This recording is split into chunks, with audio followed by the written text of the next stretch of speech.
you and I, normally we say that humans live for 100 years, right? Brahma, who is the creator of the universe, also lives for 100 years. There is only one difference. His 100-year is equal to 1000 Mahayuga. So in that sense, his one day is 4.32 billion years. When Brahma dies, this all just disappears. Then a new universe is created. And this is not the only Brahma. There are many, many other Brahmas. Hamara four-dimensional Brahma hai, to hamara four-head wala Brahma hai, who has who is managing the 4 dimensions. कई और universe में 11 dimensions हो सकते हैं, 7 dimensions हो सकते हैं. तो वहाँ का ब्रह्मा का brain और बड़ा होना चाहिए ना, because yes. So there are multiple Brahmas. According to Hinduism, yes, there are multiple Brahmas.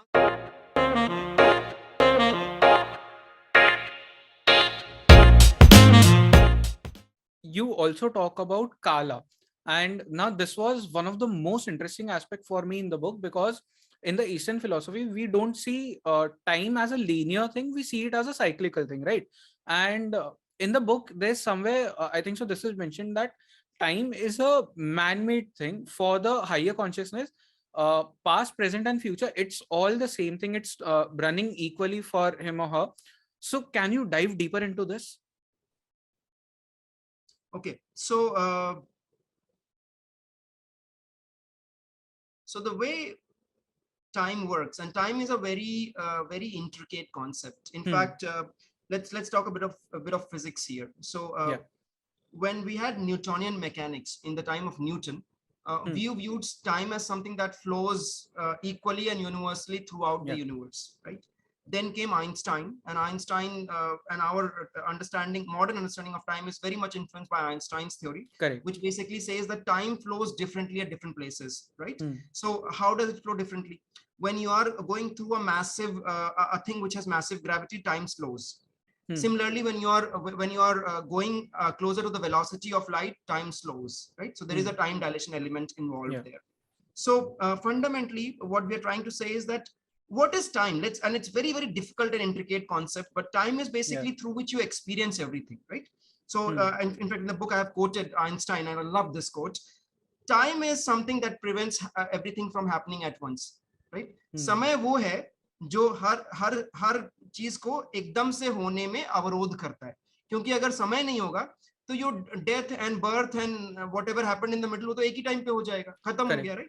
So time is something that creates a distance between this, right? अगर distance होगा तभी आपके experience होंगे, because when we say I've experienced something, what you're meaning? You're saying that I've felt this in time, right? So from a very philosophical point of view, time is basically, as I said, so universe has, according to Sanatan Dharma, according to our philosophy in the Bhagavad Gita, it says the universe has 24 elements. Okay, these 24 elements make up the universe. But these 24 elements come into being when time is blown into the universe.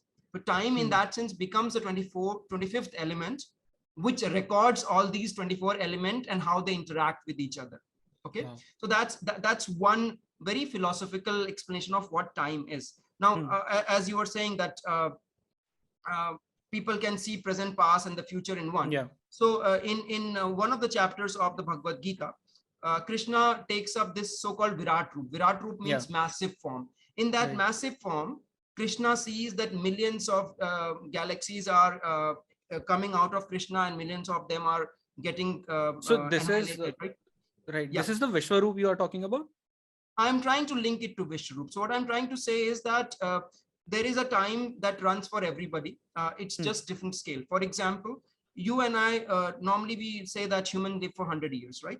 Brahma, who is the creator of the universe, also lives for 100 years. There is only one difference. His 100-year is equal to 1000 Mahayuga. So in that sense, his one day is 4.32 billion years.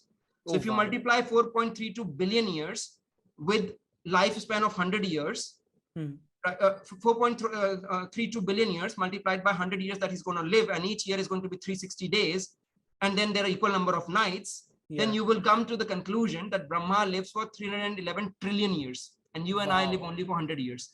So everybody even the Brahma's life comes to an end, right? And then a new universe gets created. So everybody is impacted by time. Nobody can escape time. Okay. So that's there. And similarly, Indra is the lord of Swarg.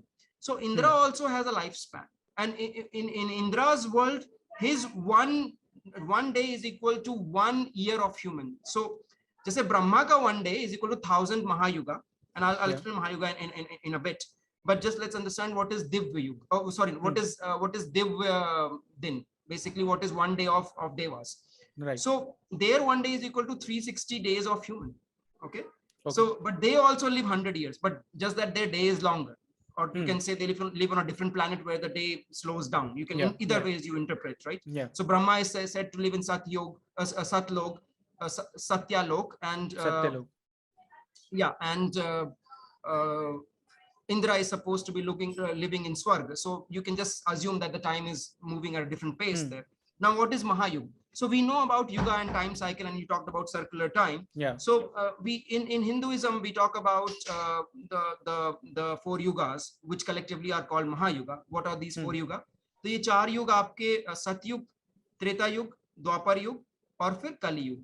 तो जो कलयुग है जिसमें हम अभी हैं, अब ये कलयुग कितना बड़ा है पहले ये समझ लेते हैं. ये कलयुग अलोन 4,32,000 साल बड़ा है. Oh, wow. So it's 432,000, nearly half a million years. इतना बड़ा कलयुग है. अभी कितना निकल गया इसमें से कभी अभी केवल 5,000 साल ही गए हैं. When Krishna departed the planet Earth, that's when the Kali Yuga is supposed to have started, which is 18th February 301 BC. That's when it started. अभी 5,000 साल गए हैं, तो अभी कलयुग पूरा का पूरा बचा है. अब कलयुग के बाद सतयुग आएगा. सतयुग is 4 times the duration of कलयुग. उसके बाद त्रेता आएगा. त्रेता युग is 3 times. That's why it's called Treta, because 3 times. Then द्वापर युग is 2 times the duration of कलयुग. Then कलयुग आएगा. तो अब इसको अगर आप ऐड करेंगे 4 + 3 + 2 + 1 तो 10 हो जाएगा. यानी कि जो पूरा महायुग है वो 10 times the कलयुग ड्यूरेशन है. यानी कि एक महायुग 4.32 मिलियन ईयर्स है. अब ब्रह्मा जो है his lifespan is 1000 of this. तो वो 4.32 को जब आप मल्टीप्लाई करेंगे 1000 से तो 4.32 बिलियन हो जाएगा. So that is his day. और उतनी नाइट भी है by the way. तो 8.6 बिलियन ईयर्स. अब इसमें इंटरेस्टिंग चीज क्या है, and this is where I'm going to link it to science, Jayesh. हम कहते हैं कि universe according to our current theories universe is 13.7 billion years old. और हम कहते हैं कि ब्रह्मा का एक डे जो है 8.6 बिलियन ईयर्स है. Can you see the scale? They are so close to each other. And when Brahma is awake, the universe is created. When Brahma is sleeping, the universe is getting depleted, or it's basically I would not say getting destroyed, but it basically goes into that sleeping mode, like Big Bang, Big Crunch, Big Bang, Big Crunch, Big Bang, Big Crunch. Or when Brahma dies, this all just disappears. Then a new universe is created. And this is not the only Brahma. There are many other Brahmas. हमारा 4-dimensional Brahma है, तो हमारा 4 head वाला Brahma है, who is managing the 4 dimensions. कई और universe में 11 dimensions हो सकते हैं, 7 dimensions हो सकते हैं. तो वहां का ब्रह्मा का ब्रेन और बड़ा होना चाहिए ना, because he has to there are multiple Brahmas. According to Hinduism, yes, there are multiple Brahmas, and many Brahmas have come and many Brahmas have gone. Within those Brahmas, many एक ब्रह्मा के दिन में 14 मनवंतरा होता है. मनवंतरा मतलब मनु अंतर, जिसमें एक मनु चेंज होता है. एक मनवंतरा के अंदर में 72 बार जो है महायुग चेंज होता है. ठीक है. तो ऐसे करके कैलकुलेशंस हैं जो श्रीमद् भागवतम कैंटो 3 में दिए हुए हैं. तो ये very long answer to what time is, and time is not an easy thing to grasp. But beauty here, Jayesh, is कि ये जो हम मॉडर्न अंडरस्टैंडिंग ऑफ टाइम बोलते हैं ना, circular time, ending time, starting time, time is flowing at different space at different places.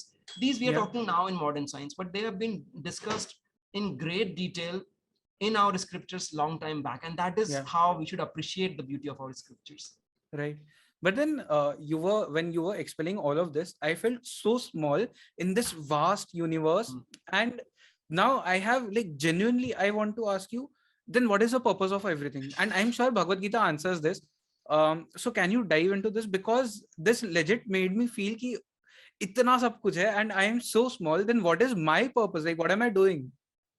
Jayesh, कभी sir नीचे करके ऊपर आसमान में देखा है? So we live on this planet Earth, which is everything to us, right? Yeah. You could be the richest king ever, the biggest billionaire ever, the biggest tyrant ever, whatever, right? jitna bhi hai wo is this on this piece of rock called Earth. That's where it is. This piece of rock called Earth is nothing in the solar system. That solar system is nothing in the Milky Way. That Milky Way is nothing in the billions of other galaxies. Those billions of galaxies are nothing in the vast universe, right? It is speculated that there are more galaxies in the universe than the number of grains in all the beaches on the Earth, right? Right? So itna jada bada hai. So in space you are nothing. We just established that. अभी मैंने बोला कि in time also you are nothing, because time ही इतना, even one day of Brahma is so big that you are nothing in that whole thing. So basically, if you look at it, you are just a speck, and not even a speck. Speck is an overstatement, right? So that then leads to us ki, when I am going with this egoistic view, let me get so much more money, let me create this wealth, let me do this or that, right? What is the point? Ultimately, this is just satisfying your own ego. I mean, in a very modified way. Whatever you're doing, you're satisfying your ego. Like whether you are building a big company or you're writing books, it is just trying to outlive the death which eventually hits everybody, right? So you are all trying to build a legacy, right? From that point of view, that is what you're trying to do. But what is important here to understand is that no matter how big your legacy is, even the universe comes to an end. So what to talk about what you are going to create? So that then leads to us to think, so then what is the purpose of life? And that's a very good question. And that I answer in my Ikigai book, which is also inspired by the Gita book. So Jayesh, what is important to look is to look our life maybe backwards, and then it starts making sense. Let's say, Jayesh, if today were your last day, right? I mean, it's a very morbid thought, but let's just imagine. Somebody walks down and gets hit by a car, and that happens to be, and the guy lands up in an ICU in a hospital. At that time, the only thought the person would have is, was my life a success? Was I happy? Or did I regret my life?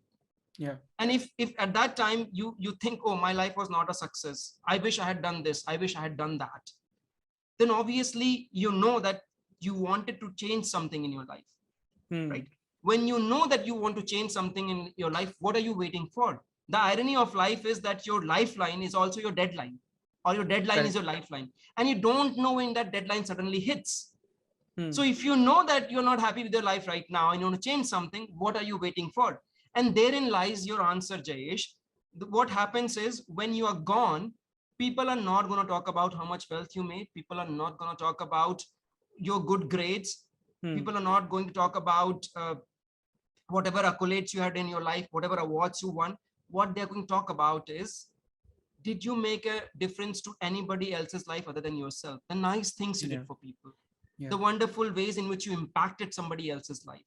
And that is in some sense the essence of life, realizing that you are an individual soul, but then there are millions of other souls who are all in some sense fellow astronauts on this planet called Earth, and how you can connect to each of them and help each of them traverse this journey of life, which inherently is a journey of struggle. There is not a single person I have met who doesn't have struggle in their life, even if they are billionaires. We know about Jeff Bezos, we know about Elon Musk, we know about Bill Gates. All of them are very rich, but all of them are divorced, right?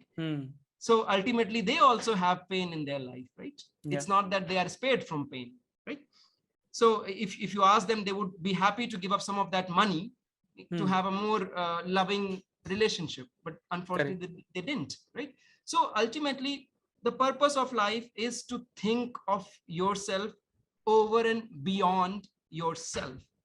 Okay, let me just explain what that means. So in Sanskrit, there is a shloka, it's called Athato Brahma Jigyasu. Now that you have the human life, inquire what? Inquire who you are, right? And in answering and inquiring who you are, you will realize that you are more than an animal. You're not an animal, because animals and humans are both doing kind of identical activities. They are both doing what I call seed: sleeping, eating, entertaining, defending, right? A lot of activities we do, you can club it into one of these. Even when we are procreating, that is kind of entertainment. Whatever animals are defending, we are also defending. Animals have simple ways to defend. We have pistols and armies and insurance more policies. complex ways. More complex ways, but we are doing the same thing. But if our only purpose of life is to sleep better on a soft bed, eat better in a Michelin star restaurant, entertain better with sophisticated means of entertainment, and defend ourselves better, then what is the difference between us and animal? Right? So that's when you need to think you have a greater purpose. And in my opinion, this is what I think, your purpose is to help others discover their purpose. How would you do that? By helping them in navigating this journey. And that happens naturally. That happens naturally when as I told you, even when I was explaining you karma, when you start giving to others, naturally you come to a stage when you start thinking about others. And when you do that, you intrinsically start thinking that all of us are connected in some way. And you will come to that realization, but that's a process. It doesn't happen on one day. On the first day when you donate something to somebody, you're still thinking, okay, how has it made my life better or that person's life better? But gradually you come to a stage when you realize that you're not helping other, you're helping yourself. Yes. But that's a realization. Correct. So this actually reminds me that I was doing this one podcast with a monk, and when I asked him what is the purpose of life according to you, and he told me that the purpose of life is to expand. And I asked him to elaborate what does expand exactly mean. He told me it is to give, it is to love, it is to donate, it is to help. And this is the same concept which is written in the Gita as well. And which is very overwhelming for someone who has just gotten to understand. I literally have goosebumps because I realized okay, it is such a vast universe. There's so much of time that has gone and it will come again, and you are just this little something here. So it is tough to take it in. It's a very humbling concept, because we always worked, we always are motivated by our ego to do something, right? As I said, everything is a modification of death. You are trying to outlive death, right? Even when you procreate, even when you have babies, you're trying to outlive death, right? Even when you create the biggest companies, even when you write the best of the books, right? You're in some sense trying to that desire to outlive death is very, very strong. And so but when that monk told you expand yourself, what he was telling is, when you're talking about love, when you're talking about charity, you're basically thinking of beyond yourself, right? That's what he means. When he says love, he means love other humans. That's connecting to other people at the level of soul, trying to understand that all of us are intrinsically connected, right? So that will not happen until and unless you have reached the realization that when I'm helping others, I'm actually helping myself, right? In some sense, you can call it selfish, but it's not selfish in the way we understand selfish. It's magnanimous. It's not selfish. It's the reality of understanding that there is nothing but the self. And that's when the concept of this Atman and Brahman comes in, where Brahman is this concept that the entire universe is Brahman, everything is Brahman, but you are Atman. So you are a small entity in that, but everything is intrinsically connected. It's a bit like this pen, right? So if this tip of this pen is also the pen, and the whole thing is also the pen, right? Or but this tip is not the pen in entirety, right? When it's connected to the whole. So similarly, the whole universe, whether it's material universe, which is basically the five elements, or it's the spiritual element, which is basically the soul, they're all intrinsically connected. So when you are trying, when your monk said expand yourself, he meant it he said it very beautifully. He meant it at multiple levels. Intellectually expand yourself. Try to understand that you are beyond this body. Try to understand that everything else is connected. And then once you understand that, the feeling of love, the feeling of giving to others, the feeling of helping others, that's a natural outcome, right? You don't start cutting your hand, right? I mean, your left hand doesn't start cutting your right hand, right? Why? Because you know ki pain tumhi ko hoga, right? So once you reach that realization, you're actually loving yourself, and in loving yourself, you're loving the humanity. So basically what you're trying to say is ki, like, you and I are the same person in a way. The soul, the concept of soul, it's the same thing, right? Yeah. So the concept of soul is a unifying concept, and the way we explain it in our scriptures is, it's a bit like a drop and the ocean.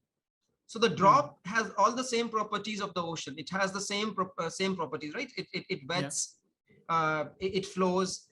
It is the same H2O, which the whole ocean is, right? So so that is what I'm trying to say. When you realize that the big ocean is the same as me, small, just the quantity is different, that's when you realize the oneness with the whole universe. But it's intellectually we can debate on this till the cows come home, but it is something to realize. Yeah, right. So have you seen this animation short film? It is called The Egg. I think so. It is on one of this same concept, which is ki there's this man who died in an accident, and his soul reaches to the God, to the higher consciousness, and he is having a conversation. So the higher consciousness explains him that your soul was a part of me, and everyone around you is a part of me. So in a way, when you were hating on someone, when you were beating someone, you were actually beating yourself. So that is what you're trying to say exactly. That I'm not trying to say that, I'm saying that. So essentially, see, the thing is that as I said, your right hand doesn't cut your left hand, because the consequence is going to come back and bite you. Now what happens in this case when we try to harm others, because our minds are also limited, right? We are not immediately able to see the consequence of it, but trust me, sooner or later it's going to come back and bite you. And that is in some sense the law of karma. When the law of karma tells you that be nice to others, in a very simplistic thing, what it's saying is be nice to yourself. Because if you are going to be not nice to others, in a long about way through the laws of karma, it's going to come back and bite you. Yeah. And the whole story of Mahabharata is that it is the explanation of karma ki kahan se start hua, and फिर it comes to the same point. And also you talked about ocean and a drop in it. So by the ocean you meant the higher consciousness, you meant the God, right? So what is God? Like, I have been asking this to monks, I have been asking this to scientists and every intellectual, and I have never gotten a specific answer ki okay, this is God. So how does Bhagavad Gita tell us ki what is God? So Bhagavad Gita, so what is God is a very potent subject, and as you said, scientists, philosophers, monks, intellectuals, all of them have debated on it. In fact, in my book also there is a chapter of who is God. And the way I have, and we no way that is a seminal work on this. It's just my interpretation. So the thing is, there are many ways to look at God, right? I'll start I'll start with the most simple one, and then we will look at other ways. So you see, in the simplest term, God conceptually is God, generator, operator, destroyer. One who is generating the universe, operating the universe, and destroying the universe, right? In some sense, that Trimurti, Brahma, Vishnu, Mahesh, right? Correct. So that we conceptually understand. Whether there is a Brahma, there is a Vishnu, or there is a Mahesh, forget that. But conceptually, you understand that there must be a creator, there must be an operator, there must be a destroyer, right? So that's at a very fundamental level. Now let's look at this scientifically, what God would mean. So the universe came into being, right? And the universe is expanding. We also know that. And the beauty of the universe is that it's expanding faster than the speed of light. Okay. And we know from our modern science, from Einstein's theories, that nothing can travel faster than the speed of light. So if you're trying to get some information from somewhere, it has to, it can only come to us if it is, okay, let me put it this way. The universe itself is expanding faster than the speed of light. Okay. And some information from there in form of light or whatever is trying to come to us, but the whole thing itself is going faster than it can ever come to you.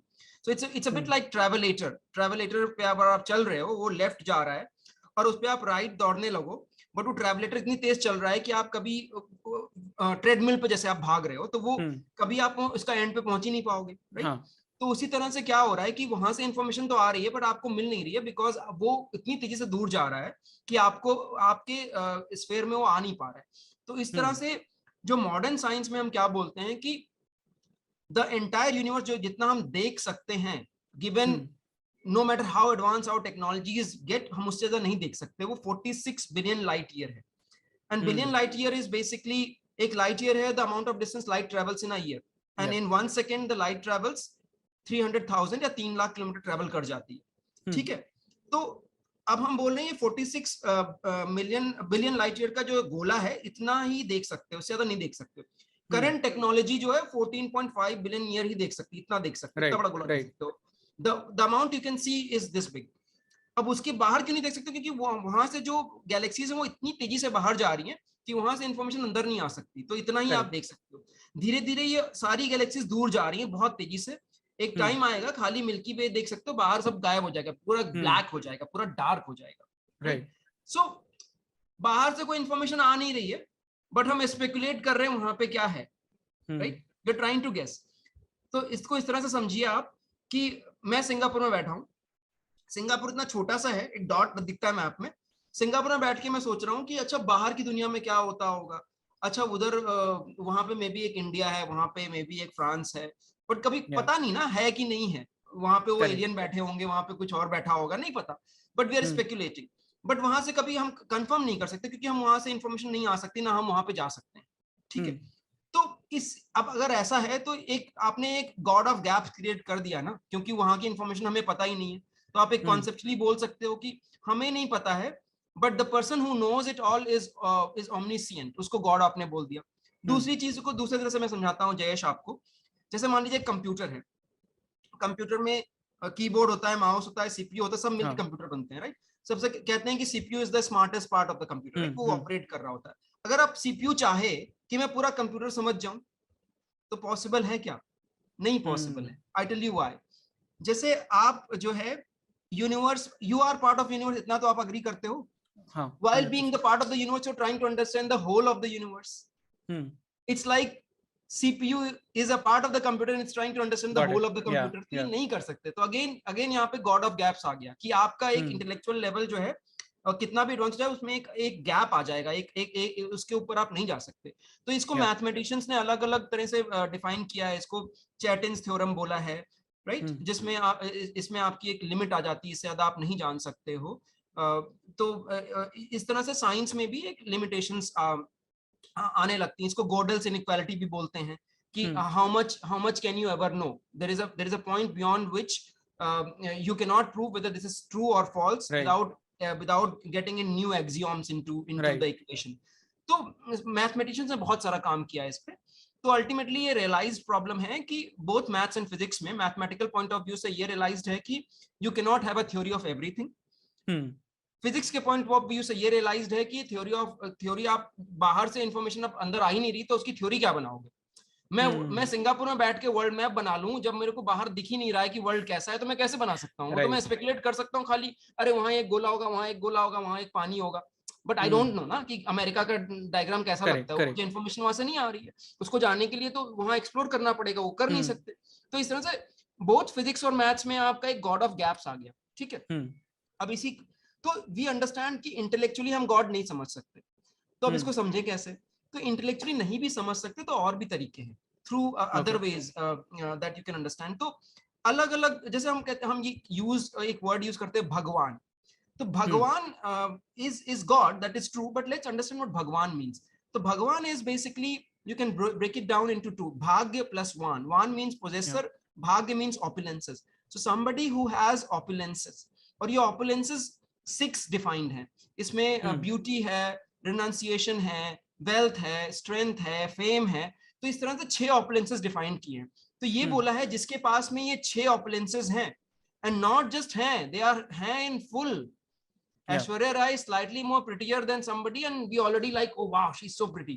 Bill Gates के पास थोड़ा सा ज्यादा पैसा है, इससे कितना पैसा है। अब ये सोचो कि बिल गेट्स के पास कितना भी पैसा हो गया, he is not richer than the worth of the earth, है ना? जो पैसा बनाया दुनिया में बनाया ना। एंड द ऐसे अर्थ है, ऐसे सोलर सिस्टम है, ऐसे मिल्की वे है, ऐसे गैलेक्सीज हैं। somebody who possesses all of that, उसके पास कितनी वेल्थ होगी, right? and yet he is renounced to it because he is not attached to it. So renunciation भी attractive होती है। कोई साधु महात्मा है, क्यों अट्रैक्टिव है? Because he has renounced something, right? कोई ब्यूटीफुल पर्सन है तो क्यों अट्रैक्टिव है? क्योंकि वो ब्यूटीफुल है। कोई अमीर आदमी है तो क्यों अट्रैक्टिव? क्योंकि वो अमीर है। कोई स्ट्रॉन्ग आदमी है तो क्यों अट्रैक्टिव? क्योंकि वो स्ट्रॉन्ग है। अब आप ये सोचो, ये सब ह्यूमंस हैं और थोड़ा सा ही एक्स्ट्रा है हमारे से, ज्यादा एक्स्ट्रा नहीं है। जो स्मार्टेस्ट पर्सन, जो इंटेलिजेंट है, आपका IQ 120 होगा या 100 होगा, तो उसका 150 160 होगा, 200 होगा, उससे ज्यादा तो नहीं हो सकता ना। तो but what I am trying to say is कि थोड़ा सा भी ज्यादा होता है तो हम लोग को इमीडिएटली अट्रैक्टिव हो जाता है। अब ये सोचो कि somebody who has all the beauty in the world, somebody who has all the strength in the world, तो conceptually you are saying आप basically you are defining using adjectives कि ये गॉड है, जिसके पास सारी स्ट्रेंथ है, जिसके पास सारी ब्यूटी है, वो गॉड हो गया, तो उसको हम भगवान बोलते हैं। इस तरह से एक कॉन्सेप्ट आता है परमात्मा। तो परमात्मा मीन्स परम आत्मा, आत्मा इज सोल एंड परम is supreme, the supreme soul. तो हम कहते हैं आत्मा और परमात्मा दोनों आपके हार्ट में है। तो somebody who is trying to establish this loving relationship with this परमात्मा, वो अपने अंदर ढूंढ रहा है, ठीक है। इसी तरह से then we have this भगवान का कॉन्सेप्ट आपको बोल दिया, परमात्मा का बोल दिया, ईश्वर। सो ईश्वर इज अ सुप्रीम कंट्रोलर, जो सब कुछ कंट्रोल करता है, द ऑल केपेबल। तो ईश्वर का मतलब होता है all capable, somebody who is capable of everything। तो ये भी आपने एडजेक्टिव बोल के आपने डिफाइन कर दिया कि गॉड क्या है। अब इसी में एक कॉन्सेप्ट होता है ब्रह्मन। ब्रह्मन is basically the sum total of the entire universe। तो आपने बोल दिया sum total of everything is Brahman। So these are the ways to understand God। But let me just explain slightly जो आप relate कर सकते हैं। जैसे हम लोग बोलते हैं साइंस, राइट? तो हम साइंस बोलते हैं, और साइंस को कैसे समझते हैं? साइंस को हम फिजिक्स, केमिस्ट्री, बायोलॉजी, इंजीनियरिंग के थ्रू समझते हैं। तो वही मैं एनालॉजी यूज करता हूँ कि साइंस के अलग अलग ब्रांचेस आप बना देते हैं समझने के लिए। तो आप केमिस्ट्री बोलते हैं, फिजिक्स बोलते हैं, बायोलॉजी बोलते हैं, इंजीनियरिंग बोलते हैं। तो जो ब्राह्मण है, that is a bit like physics concept, जिसमें यूनिवर्स आप समझ रहे हो, मैटर कैसे चल रहा है वो समझ रहे हो, ये सब चीजें समझ रहे हो, तो ब्राह्मण हो गया। सिमिलरली जब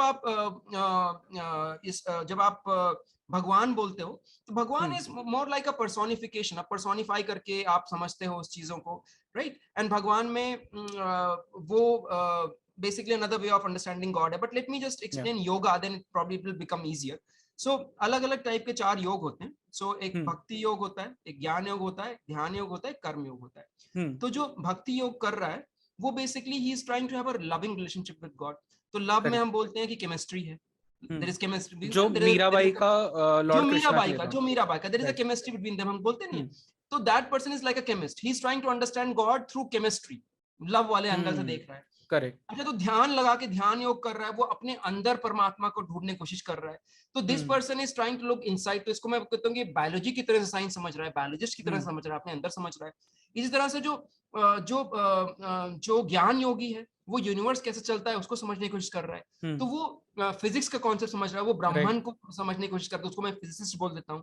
और जो निष्काम कर्म कर रहा है, जो बिना किसी अटैचमेंट के साथ काम कर रहा है, उसको मैं बोलता हूँ ये इंजीनियर है, ये कार करके भगवान को समझने की कोशिश कर रहे हो। तो ये अलग अलग वेज हैं, इसको आप समझ सकते हो, खाली इसको इम्बाइब कर सकते हो, इसको आप रियलाइज कर सकते हो, इसको इंटेलेक्चुअली कैप्चर नहीं कर सकते। तो वो जो गॉड का कॉन्सेप्ट है, I have told you in multiple ways, through physics, through chemistry, and through yoga, how you can understand God। Yoga is basically, yog means connecting what? Connecting soul to the supreme soul। That's yoga। And then there are the 4 margas I talked about। उसमें मैंने आपको बोल दिया, एक physics वाले का मार्ग है, एक केमिस्ट्री वाले का मार्ग है, एक बायोलॉजी वाले का मार्ग है, और एक इंजीनियरिंग वाले का मार्ग है। तो that is the best I can explain what God is. अब इससे ज्यादा मुझे पता नहीं है Jayesh, I wish I knew. Right. One small question, आपने जैसे कहा था कि ये बुक जो आपने लिखी है, an atheist gets the Gita, so this is the ABC towards Bhagavad Gita. So I want to know कि why should someone read the Gita? Because in my understanding, Bhagavad Gita is the book of answers। So can you tell the people why should they read the Gita? Why should someone read the Bhagavad Gita? और वो आपका question starting में भी जो question था, why it's called an atheist gets the Gita। तो basically क्या है ना, even if you take the divinity out of the Bhagavad Gita, even if you take the religious aspect out of the Bhagavad Gita, and you look at it purely from a point of view of as a book, this is the Bhagavad Gita I have in my hand, you look at it purely from the point of view, ये book है, भूल जाओ ये divine book है, भूल जाओ ये religious book है, and then look at it and open the book, and then you what should be your outcome? Anything you read, what is your outcome? You want to see, did it add any value to my life? Did it tell me something that I did not know? Did it help me lead my life better? And it turns out this book has a lot, even if you look at it from a point of view of philosophy. And when I say a lot, what is that lot? It helps you understand, who are you? Who am I? What is the purpose of my life? Where did I come from? Where am I going? Basically, it gives you a direction in your life. If I were to summarize, Bhagavad Gita is nothing but 700 shlokas, 1400 line. 1400 line में और आप बात कर रहे हैं ना, इससे भी छोटा कन्वर्सेशन रहा होगा, hardly 75 to 90 minutes conversation between Arjun and Krishna. अब उस 1400 लाइन में क्या बदल गया? ऐसा बदल ये गया कि 1400 लाइन के पहले Arjun was directionless. उनको अपना purpose नहीं पता था life का. And when Krishna spoke the Bhagavad Gita, and to that effect, I call Krishna the world's first motivational speaker. He basically motivated Arjuna with a purpose. Arjuna was the same. Sarvashesh Dhanurdhar, the most qualified archer in today's equivalent to 10-20 PhDs. Such a highly qualified person. Still lost. क्या करना है life में नहीं पता. How many of us have been in that situation? अच्छी school से पढ़ लिया, अच्छी यूनिवर्सिटी से पढ़ लिया, अच्छी जॉब लग गई, तो ही पता नहीं है लाइफ का पर्पस क्या है, करना क्या है वो नहीं पता. तो करना क्या है नहीं पता, तो ये किताब पढ़ो. अगर पता है कि क्या करना है तो ये किताब मत पढ़ो. तो किताब फिर आपके लिए नहीं, तो आप तो फिर then you have achieved. But if you are lost, open the book. That's the message. Wow. Beautiful. So Rahul, thank you so much for doing this episode. I literally have goosebumps अभी तक when we talked about काल, we talked about Karma, काफी सारी चीजों को बारे में बात किया. And definitely I think we need to record one more podcast. So whenever we do that, I am looking forward to that one. And thank you so much for this one, Rahul. Jayesh, बहुत बहुत अच्छा लगा आपसे बात करके, और दोबारा आपने पॉडकास्ट की बात की. मेरा it will be my pleasure to come back here again and we can talk about, अभी हमने ABCD की बात की, अगले पॉडकास्ट में थोड़ा हम वर्ड्स की बात कर लेंगे कि ABCD में के वर्ड्स कैसे बनते हैं. फिर आप अगला करेंगे तो सेंटेंसेस पे आ जाएंगे. But let's continue this conversation. Thank you so much. Perfect. It was a pleasure talking to you. Same here. Thank you. Bye.